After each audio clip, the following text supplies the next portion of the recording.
Imagine walking into a factory in Ludwigshafen, Germany, on a cold morning in February 2023. This is no ordinary factory.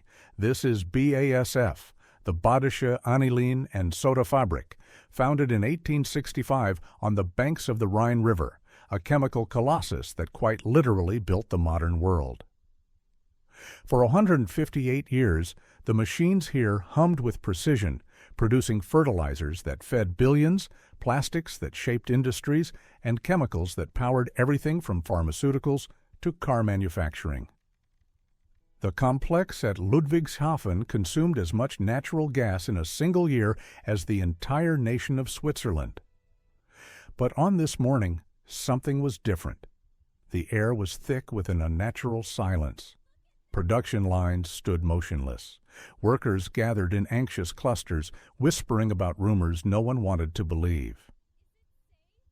Then came the announcement BASF would permanently shut down its ammonia production plant. 2,600 jobs would vanish. The company's future investments redirected 9,000 kilometers away to China. How did this happen? How did Germany, Europe's economic engine, the nation synonymous with engineering excellence, efficiency, and industrial might, find itself unable to keep its own factories running? The answer lies not in foreign invasion or natural disaster, but in a self-inflicted wound so profound, so staggering in its economic consequences, that historians may one day mark it as the most expensive policy mistake in modern European history. Germany spent over $500 billion, $500 billion, on what it called the Energiewende, the energy turnaround. It was supposed to be humanity's glorious leap into a renewable utopia of wind turbines, solar panels, and guilt-free electricity. Instead, Germany got the highest electricity prices in the developed world, a deindustrializing economy, and the darkest irony of all, they are now tearing down wind farms to expand coal mines. But there was a problem, several actually, and each one compounded the last until the trap snapped shut, catching not just Germany, but potentially dragging down the entire European project with it. How does a superpower commit economic suicide in the name of saving the planet? How do decades of rational planning dissolve into panic-driven decisions that destroy the very foundation of prosperity? To understand this disaster, we must go back to a moment of fear, a moment when emotion overwhelmed logic, and when a physicist chancellor made a choice that would haunt a continent for generations. By 2010, Germany stood at the pinnacle of European power. Its economy was the fourth largest on Earth, its manufacturing sector the envy of the world. German cars, German chemicals, German precision machinery. These weren't just products, they were symbols of post-war redemption, proof that a nation could rebuild itself into an industrial titan through discipline and innovation. The country's energy system reflected this pragmatism. Nuclear power provided approximately 25% of Germany's electricity, clean, stable, and cheap. Coal supplied the baseload when needed. Renewables were slowly being integrated. Chancellor Angela Merkel, a trained physicist with a PhD in quantum chemistry, had just extended the lifespan of Germany's nuclear plants in 2010, envisioning them as a bridge fuel during a decades-long transition to renewables. The plan was sensible, methodical, German. But plans, no matter how rational, don't survive contact with fear. And in March 2011, fear came from 5,000 miles away, carried on the waves of a tsunami that slammed into Japan's Fukushima Daiichi nuclear plant. The images were horrific, reactors melting down, radiation leaking, evacuation zones expanding. The German public watched in terror. The Green Party, Die Grünen, which had been protesting nuclear energy since the Chernobyl disaster of 1986, seized their moment. "I told you so," they said. "This could happen here." Never mind that Germany is not located on a seismically active fault line. Never mind that Germany does not experience magnitude 9.0 earthquakes or 40-meter tsunami waves. Never mind that the Fukushima plant was 40 years old, using outdated technology. Logic had left the room. Emotion, raw, primal fear, took the wheel. Within days, Chancellor Merkel reversed course completely. 8 of Germany's 17 nuclear reactors were shut down immediately. The remaining 9 would be phased out by 2022. This was the Atomausstieg, the nuclear exit. It was the original sin from which all subsequent disasters would flow. To understand how a $500 billion mistake unfolds, we must examine the economic forces that trapped Germany in a cage of its own making. We must see how each solution became the next crisis, how each step forward required 2 steps back, and how a nation that prided itself on rational planning descended into a desperate gamble that would cost everything. Here's what Germany did. It took 17 fully operational, zero-carbon, paid-off nuclear power plants and decided to throw them in the trash. These weren't aging relics on the verge of collapse. These were some of the most advanced reactors in the world, capable of running for decades more with routine maintenance. They provided reliable baseload power, the kind of electricity that flows 24 hours a day, 7 days a week, regardless of weather, season, or time of day. And Germany shut them down, just like that. Click, gone. Let's use an analogy. Imagine you live in a house with a very reliable, albeit slightly intimidating-looking furnace. You decide you want to switch to solar panels on the roof. Great idea. Renewable energy, free fuel from the sun, lower carbon footprint. But instead of installing the solar panels first, testing them, ensuring they work during winter, and then turning off the furnace, you take a sledgehammer to the furnace in the middle of January and say, "Don't worry, the sun will come out eventually." That's what Germany did. The immediate problem was obvious. You can't replace baseload power with intermittent renewables overnight. Wind turbines don't spin when the air is still. Solar panels don't generate electricity at night or during Germany's famously cloudy winters. Germans even have a word for this: Dunkelflaute. Dark doldrums, the periods when neither wind nor sun provides power. So what happens during Dunkelflaute? You burn fossil fuels. Specifically, you burn lignite coal, the dirtiest, nastiest, most carbon-intensive fossil fuel on the planet. Germany killed its cleanest form of baseload power to save the environment and ended up relying on the sootiest rock in the ground. But there was a problem. Building renewable capacity to replace nuclear wasn't just expensive, it was economically suicidal. Between 2010 and 2020, Germany poured massive subsidies into the EEG, Renewable Energy Sources Act. Homeowners and businesses paid a surcharge on every kilowatt hour to fund this transition. The cost mounted relentlessly.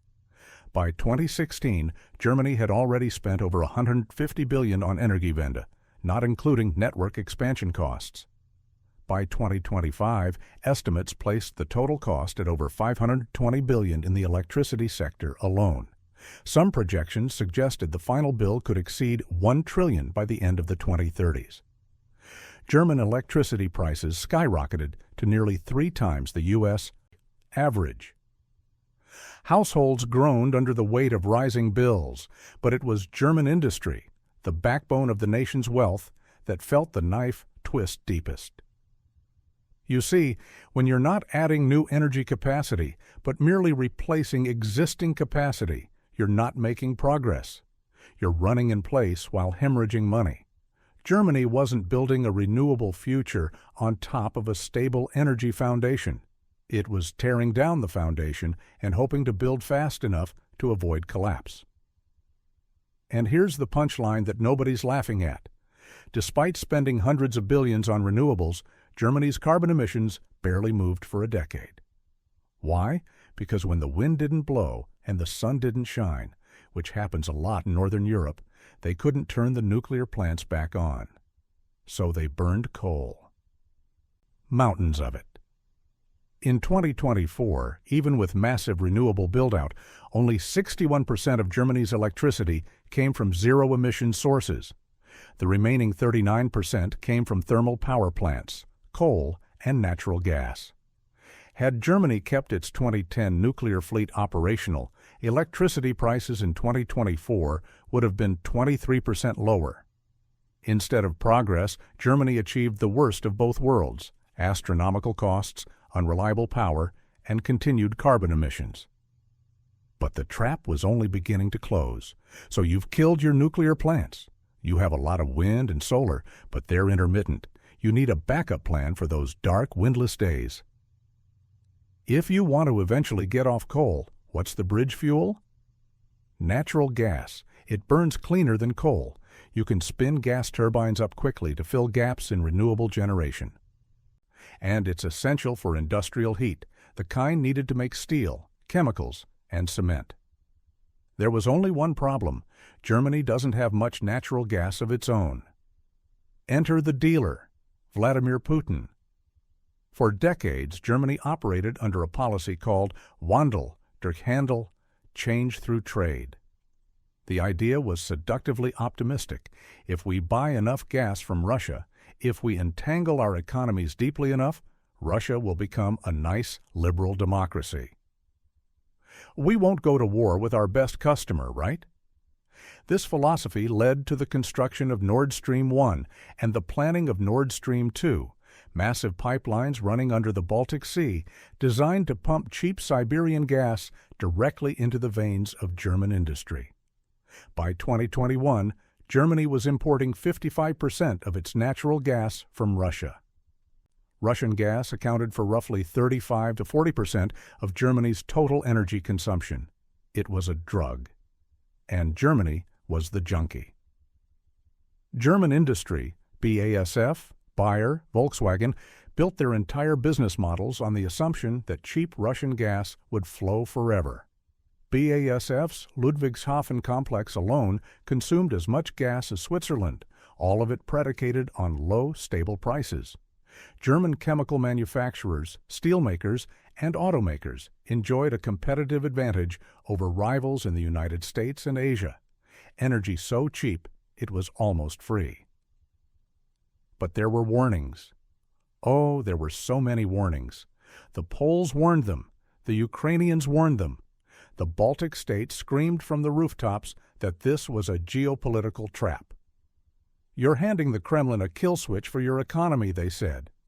And then, at the United Nations in 2018, then-President Donald Trump delivered what would become one of the most viral moments in diplomatic history. He told the German delegation point blank, "Germany will become totally dependent on Russian energy if it does not immediately change course." The camera cut to the German representatives. They were smirking, laughing, looking at each other as if to say, "Listen to this idiot. He doesn't understand high-level European diplomacy." Fast forward to February 24, 2022. Russian tanks rolled into Ukraine. The laughter stopped real quick. Suddenly, Wandel durch Handel looked less like sophisticated diplomacy and more like suicidal negligence.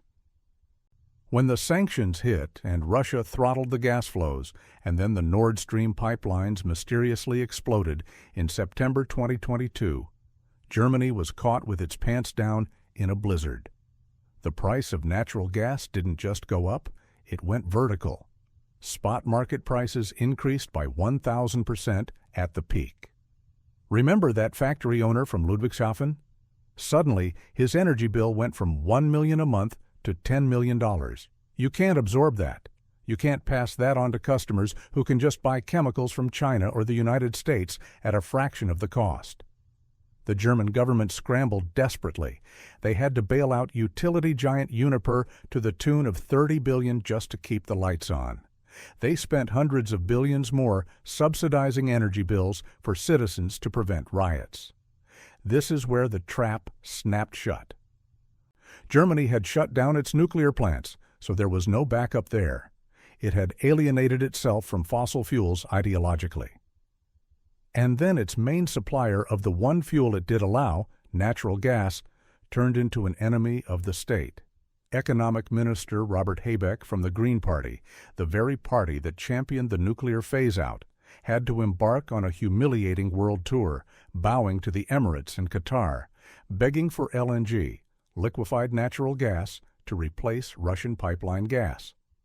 The bitter irony? LNG is far more expensive than piped Russian gas ever was.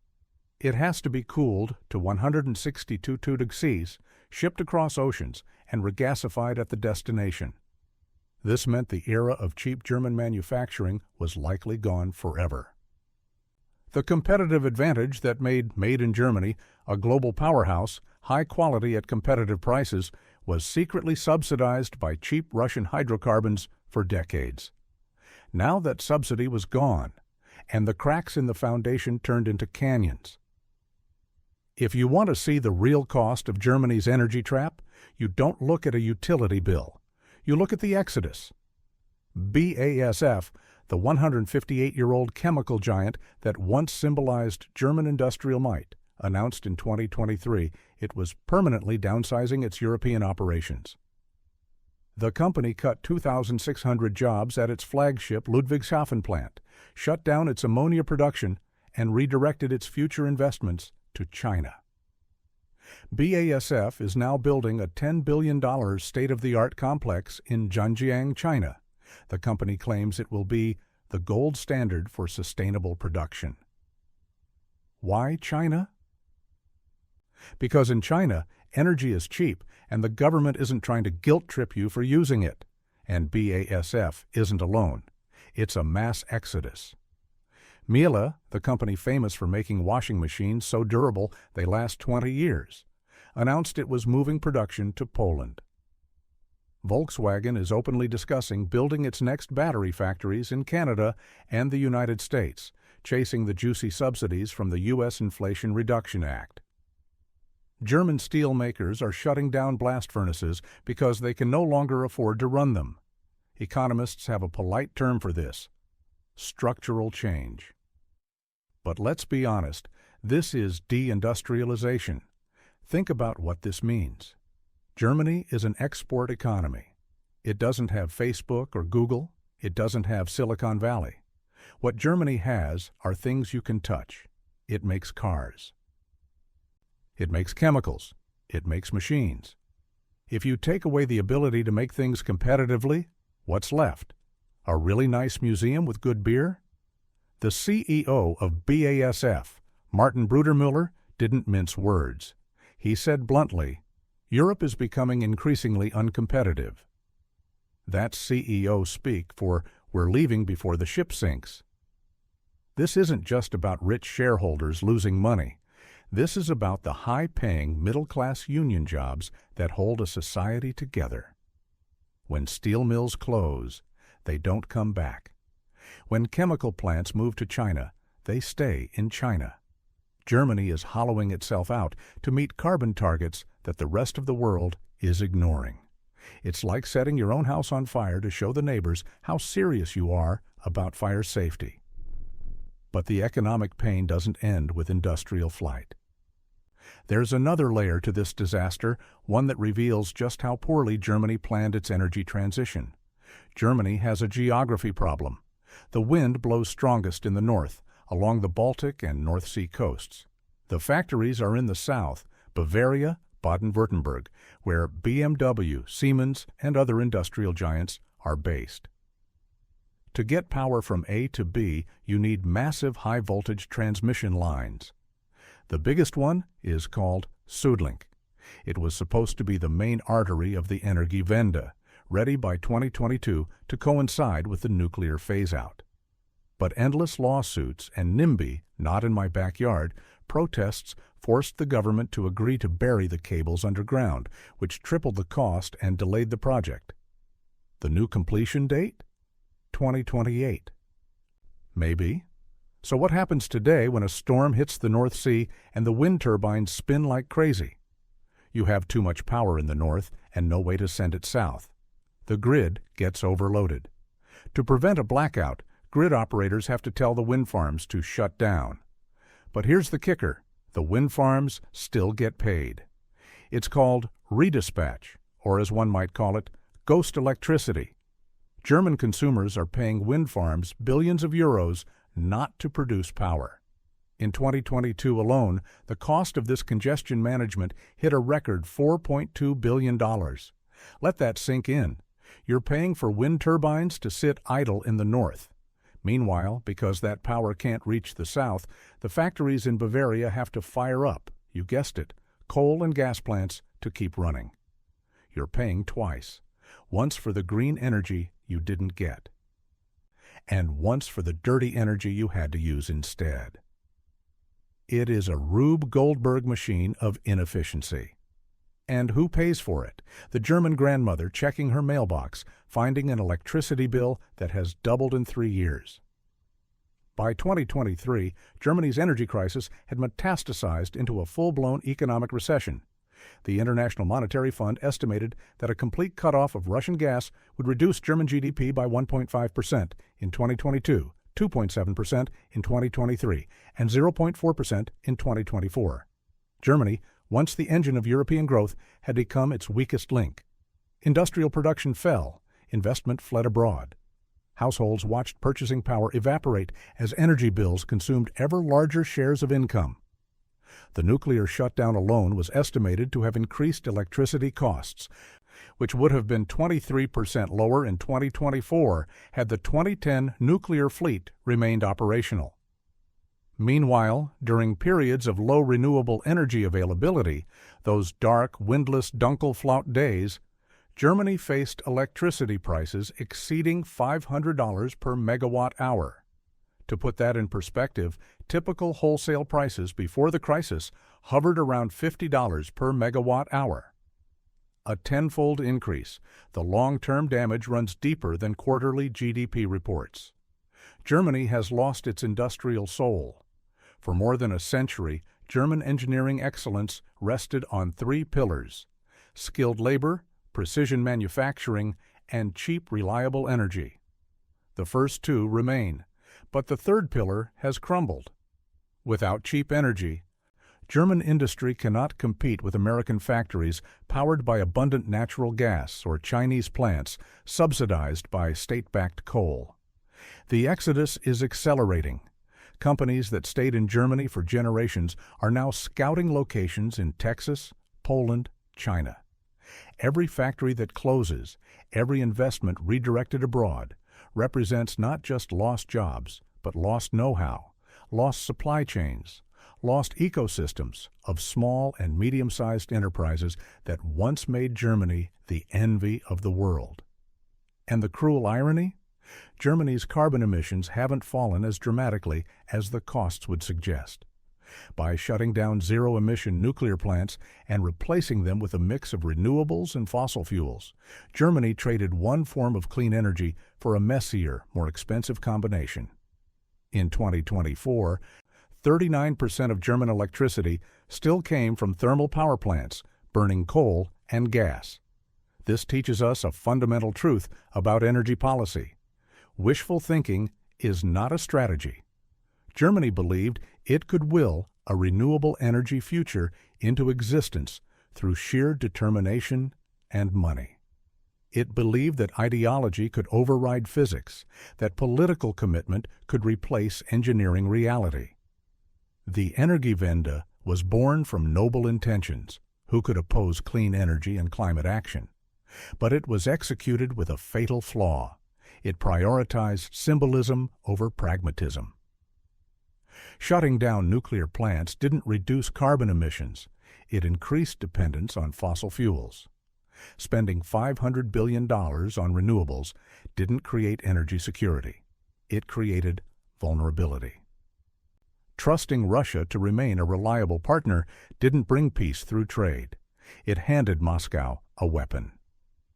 This pattern repeats throughout history. Empires and nations that let ideology blind them to economic and physical realities eventually pay a steep price. The Soviet Union believed central planning could outperform markets. It collapsed. Mao's China believed willpower could create steel in backyard furnaces during the Great Leap Forward. Tens of millions starved. Germany's mistake is less catastrophic in human terms, but it follows the same logic. Reality does not bend to belief. Today, other nations watch Germany's experiment with mixed feelings. Some see a cautionary tale, others see an opportunity. China and the United States are happily absorbing the industrial capacity Germany can no longer sustain. In 2025, debates over energy policy in the United States, Britain, France, and Japan increasingly reference the German example. Advocates for nuclear power point to Germany and say, "Don't make their mistake." Renewable energy proponents argue that Germany simply didn't move fast enough, didn't invest enough. But the lesson is clear. Energy policy cannot be built on wishful thinking. It requires physics, mathematics, and cold, hard economics. If you let ideology drive the bus, don't be surprised when you drive it off a cliff. Germany spent $500 billion to learn this lesson. Hopefully the rest of us can learn it for free. The story of Germany's Energiewende is not over. The factories are still closing. The bills are still rising. The debates still rage over whether to restart the nuclear plants, though restarting each reactor would cost between $1 billion and $3 billion and take years. Some argue it's too late, that the damage is done, that Germany must double down on renewables and hope for technological breakthroughs in energy storage. Others argue that Germany must swallow its pride, restart nuclear power, and rebuild the industrial base before it's too late. What's certain is this. Germany's $500 billion trap stands as one of the most expensive policy mistakes in modern history. A cautionary tale of how even the most advanced, rational societies can be led astray by fear, ideology, and the belief that good intentions alone can overcome the laws of physics and economics. History will remember the Energiewende not as a glorious energy transition, but as the moment Europe's industrial giant stumbled, faltered, and began its long, painful decline. This concludes the story of Germany's energy gamble. If you want to understand how nations rise and fall, not through war or conquest, but through the quiet, invisible forces of energy, debt, and economic miscalculation, then you've come to the right place. Subscribe now, because when the history books are written, you'll want to be among the few who saw it coming. And as we've learned today, the patterns always repeat. The only question is, who's next?